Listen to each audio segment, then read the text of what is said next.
नमस्कार, हमारे चैनल में एक बार फिर से सभी दर्शकों का स्वागत है। इस वक्त हमारे बीच में एक बुजुर्ग पिता मौजूद है जिनकी बेटी की दर्दनाक मौत हो चुकी है। मौत का कारण आप सुनेंगे तो आप हैरान रह जाएंगे। जानकारी के लिए आपको बता दें, 1 मई 2023 को जीबी पंत अस्पताल में काम करने वाली इनकी बेटी के साथ गैंगरेप जैसी वारदात को अंजाम दिया गया, जिसके बाद इलाज के दौरान दर्दनाक मौत हो गई।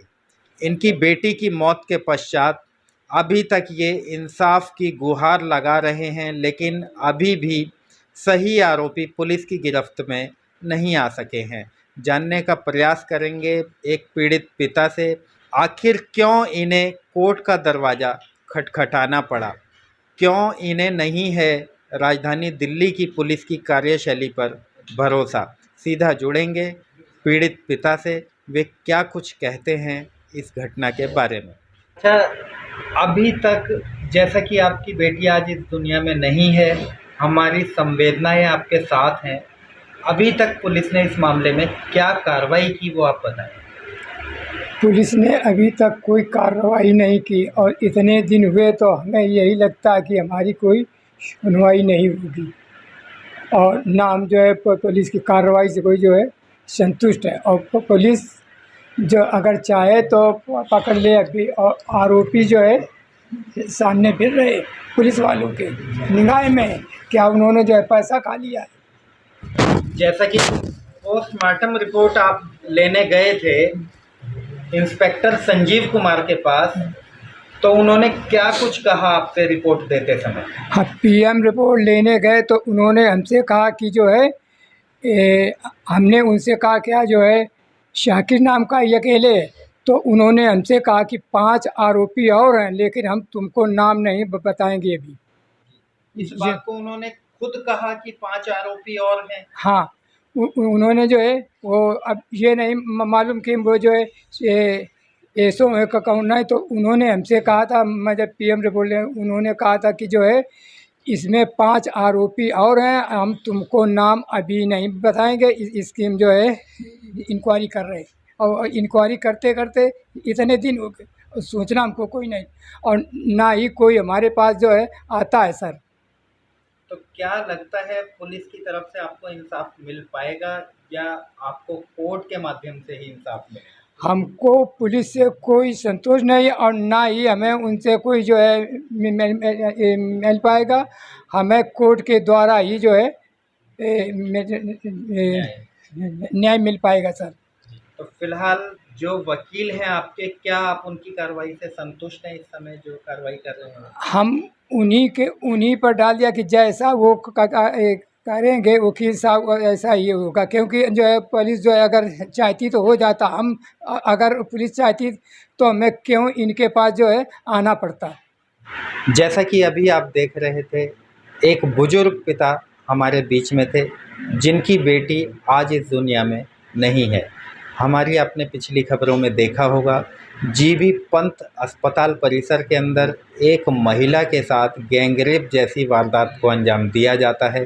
इतना ही नहीं, उसके प्राइवेट पार्ट को भी रॉडनुमा चीज़ से आघात पहुंचाया जाता है, जिसके चलते वह ज़िंदगी और मौत के बीच 6 दिन तक जूझती रही। 7 मई 2023 को उसकी दुखद मौत हो जाती है। महिला की मौत होने के बावजूद भी पुलिस ने अभी तक इस मामले में केवल और केवल एक ही आरोपी को गिरफ्तार किया है।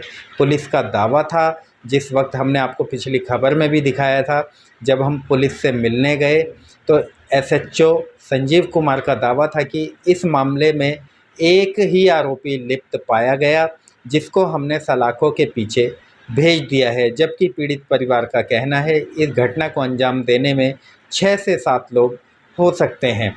अब उन्होंने थक हार कर अदालत का दरवाज़ा खटखटाया है। सीधा हम जुड़ेंगे पीड़ित परिवार के वकील से। एक बुजुर्ग पिता जो कि अपनी बेटी को इंसाफ दिलाने के लिए उन्हें वकीलों की मदद लेनी पड़ रही है। अब हम जुड़ेंगे सीधा वकीलों से और आपको रूबरू करवाएंगे वे क्या कुछ कहते हैं इस मुकदमे को देखते हुए इस घटना के बारे में। सर, सबसे बड़ी चीज़ ये जो एफआईआर है, ये एफआईआर ही अपने में एक बहुत बड़ा क्वेश्चन है जी। घटना 1/5/2023 जी। शाम को 8:30 से 9 बजे के बीच जी। पुलिस एफआईआर रजिस्टर्ड करती है 3 तारीख को। जी।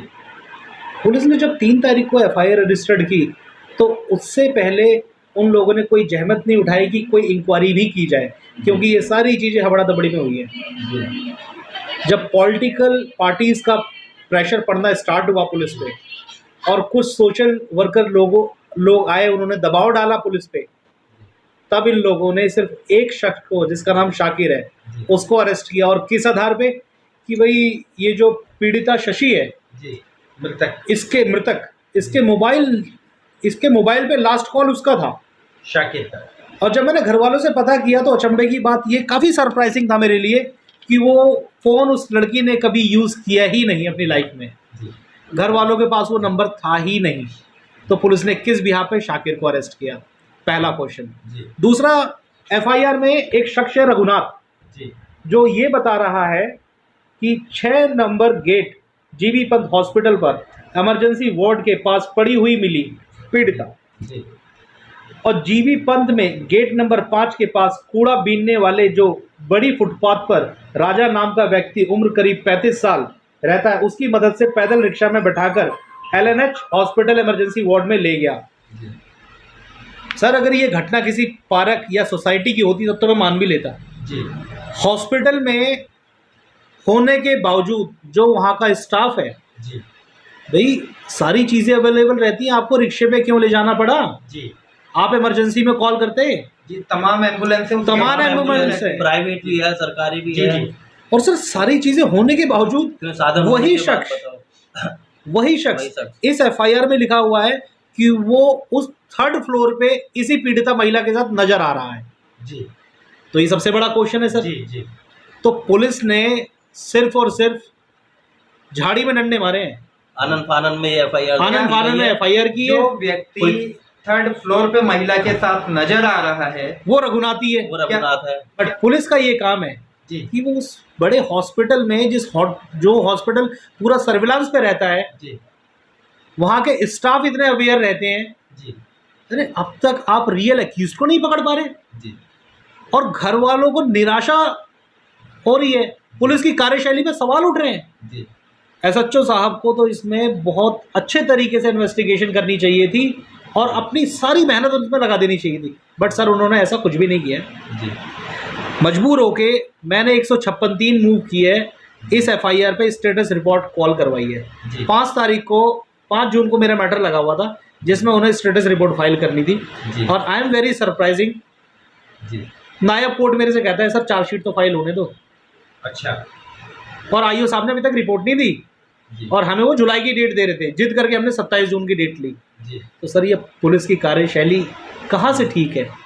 जिस नंबर के आधार पर उन्होंने शाकिर को अंदर किया, भाई वो नंबर तो हम तो खुद कह रहे हैं कि वो उस पीड़िता का नंबर ही नहीं है। और इसमें जो पुलिस वाले थे वहाँ पे, उन्होंने बताया कि शाकिर ने मेरे को मारा, मैं आपको ले जाके जगह दिखाऊंगी, मेरा सर दीवार में मारा। बोलने की हालत में तो थी ही नहीं सर, तो उसने कैसे बयान दे दिए? सीरियस थी तभी तो उसकी डेथ हुई है 7 तारीख को, और पुलिस को इतनी सारी चीज़ें उसने बता भी दी। ये अपने में एक बहुत बड़ा क्वेश्चन है। सब एक चीज़ ये जानना चाहेंगे हम, जिस वक्त वो यदि बोलने की हालत में थी, जैसा कि परिजनों का भी कहना है कि सुबह 11 बजे भी हमारी उससे बात हुई, तो क्या ऐसे समय में किसी जज को या डीएम को बुला के भी बयान करवाए जा सकते थे? सर मैंने बताया, देखिए ये गरीब तबके के लोग हैं वो जो सारी चीज़ें हैं वो अमीरों के लिए हैं, अपने गले से तलवार हटाने के लिए हैं। लेकिन क्या ऐसा पॉसिबल है या नहीं? सर डेफिनेटली पॉसिबल है, बुलाना चाहिए था, बुलाना चाहिए था। बुलाना चाहिए था, सर, ये जो इन्होंने किया ही नहीं। ये वही दिल्ली है जिसमें आतंकवादियों के लिए सुप्रीम कोर्ट खुल जाती है रात को, वहीं दूसरी ओर एक महिला की दर्दनाक तरीके से मौत हो जाती है, उसके साथ इतना बड़ा हादसा होता है और पुलिस उसके बयान तक लेना जरूरी नहीं समझती। सर मैं कह रहा हूँ ना, ये पूरी एफआईआर झूठी है जी ये दबाव में, आनन फानन में जी इनको जो समझ में आया वो इन्होंने लिख दिया आंख बंद करके। जी इसमें रघुनाथ ही सबसे बड़ा क्वेश्चन है, वो थर्ड फ्लोर पे कर क्या रहा था, जी और उसने रिक्शे वाले को क्यों बुलाया, एम्बुलेंस को क्यों नहीं बुलाया? कॉल कोई करनी पड़ेगी, वहां तो किसी भी स्टाफ को बोल देता, ले आता। जी सबसे बड़ा क्वेश्चन है सर। और सबसे बड़ी चीज, इतने बड़े मैटर में 6 दिन का टाइम दिया आईओ साहब को, एसएचओ साहब को, उन्होंने अपनी रिपोर्ट तक फाइल नहीं की। भाई क्यों नहीं फाइल किया अपनी रिपोर्ट? एफआईआर के अनुसार जैसा कि दावा किया जा रहा है कि शशि ने 4 लाइनों के बयान दिए, क्या आपको लगता है कि ये बयान शशि के हैं? सर एक चीज बताइए, ये शशि के बयान हो ही नहीं सकते,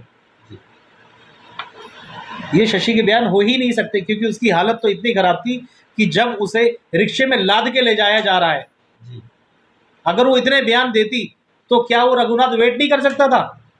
जी एम्बुलेंस नहीं बुला सकता था? जी वो तो वेट कर ही नहीं सकती थी, रघुनाथ के बयान के तौर पे कह रहा हूं मैं। जी जी और आईओ ने 4 लाइन के बयान भी ले लिए। जी सर मजाक बना के रखा हुआ है सर।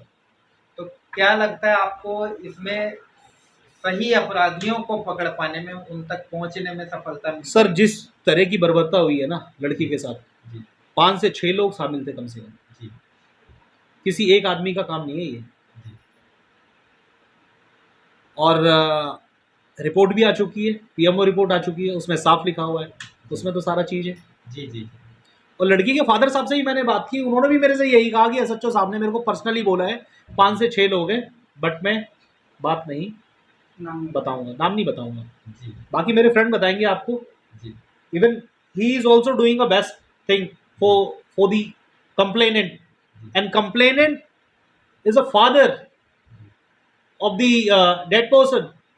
बड़े दिल्ली जैसी राजधानी जिसे सुरक्षित बोलते हैं, इतना पंथ हॉस्पिटल दिल्ली का माना जाना हॉस्पिटल है, उसमें एक महिला के साथ बर्बरता से उसके साथ में इतना बड़ा कांड हो जाता है, गलत तरीके से उसके साथ में होता है, और पुलिस इतनी बड़ी लापरवाही से इसको एफआईआर तक दर्ज नहीं करी। जब सोशल मीडिया पे और मीडिया के माध्यम से, सोशल लोगों के जरिए, जब वहाँ पे पॉलिटिशियन के जरिए जब वहाँ पे प्रोटेस्ट वगैरह किया गया, उसके बाद में वहाँ पे पुलिस पहुँचती है और पुलिस ऐसे बयान लेती है, क्योंकि वो तो हालत में थी नहीं लड़की। जी जी ठीक है, उसके बाद में जब वहाँ पे हुआ, एक रघुनाथ को थर्ड फ्लोर पे बताया जाता और उसी से बोलते हैं कि ये इमरजेंसी के गेट पे किसी को वो फुटपाथ पे था, उसको लेके ले आया था रिक्शे से। बताओ इतनी बर्बरता क्या कैसे हो सकती है इतने बड़े हॉस्पिटल के अंदर?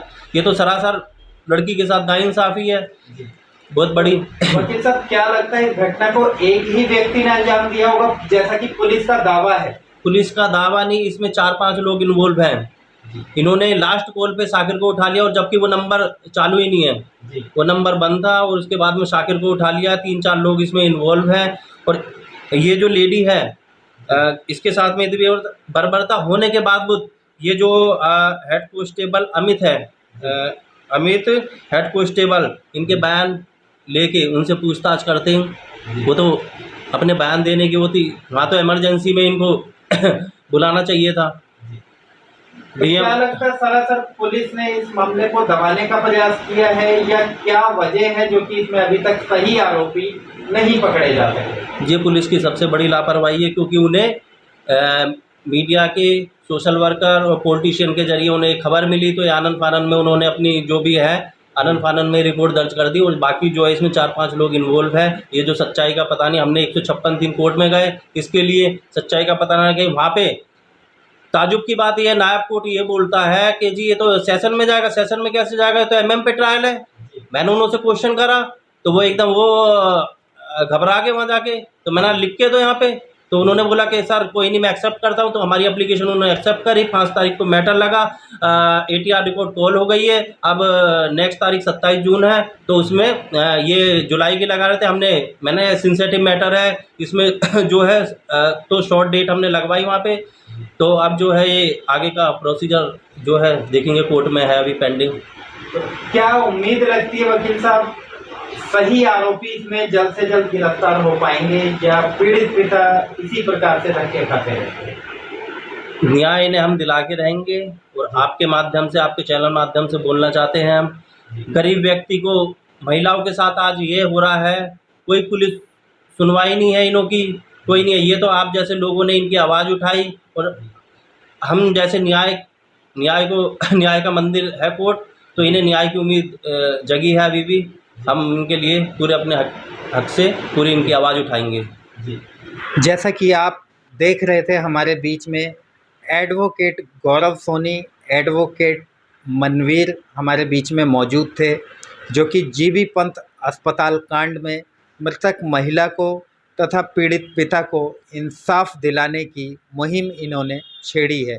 इनका दावा है कि इस एफआईआर में जिस प्रकार से पुलिस ने मृतका शशि के जो बयान लिखे हैं, वे सरासर बनावटी बयान हैं। वे पुलिस ने अपने द्वारा ही मनगढ़ंत कहानी लिखी है। वकीलों का दावा है कि जल्द ही हम इस मामले से पर्दा उठा कर रहेंगे, पीड़ित परिवार को न्याय दिलाकर रहेंगे। जैसा कि आप सभी जानते हैं, राजधानी दिल्ली के अंदर अस्पताल परिसर में एक महिला के साथ दरिंदगी हो जाना अपने आप में बहुत बड़ी बात है। पुलिस की कार्यशैली पर कई सवाल खड़े हो रहे हैं इस घटना को देखते हुए। वहीं दूसरी ओर पुलिस के हाथ अभी तक खाली नज़र आ रहे हैं। जैसा कि अभी वकील साहब ने बताया कि इस घटना को अंजाम देने में कम से कम 6 लोग शामिल हो सकते हैं। वहीं दूसरी ओर पीड़ित परिवार का भी लगातार यही कहना है कि इस घटना को अंजाम देने में 5 से 6 लोग शामिल रहे होंगे। लेकिन पुलिस का कहना था कि इस मामले में केवल और केवल एक ही आरोपी था, जिसका नाम शाकिर है, जिसको हमने गिरफ्तार करके जेल भेज दिया है। पीड़ित पिता का कहना है जिस वक्त वे पोस्टमार्टम की रिपोर्ट लेने गए, उस समय एसएचओ ने इनको कहा कि इस मामले में 5 लोगों का पता चला है, लेकिन हम आपको नाम नहीं बताएंगे। अब देखना यह होगा क्या वकीलों की मेहनत कामयाबी दिलवाएगी, क्या इनकी मेहनत रंग लाएगी और पीड़ित पिता को इंसाफ मिल सकेगा। दूसरी ओर हम आपको जानकारी के लिए बता दें, इन वकीलों ने यह मुहिम छेड़ी है एज ए सोशल वर्कर, एक समाज सेवा के तरीके से वे इस केस को देख रहे हैं। इनका दावा है कि हम पीड़ित परिवार से किसी भी प्रकार का कोई शुल्क नहीं लेंगे, लेकिन इस मामले की गहनता से छानबीन करवाएंगे। इस मामले में जो भी आरोपी होगा उसको हम बिल्कुल भी नहीं बख्शेंगे। जल्द ही वे सलाखों के पीछे नज़र आएंगे। ऐसी ही तमाम खबरों के लिए हमारे साथ बने रहिए। मैं आकाश मौर्य, न्यूज़ 24 मीडिया के लिए, दिल्ली से।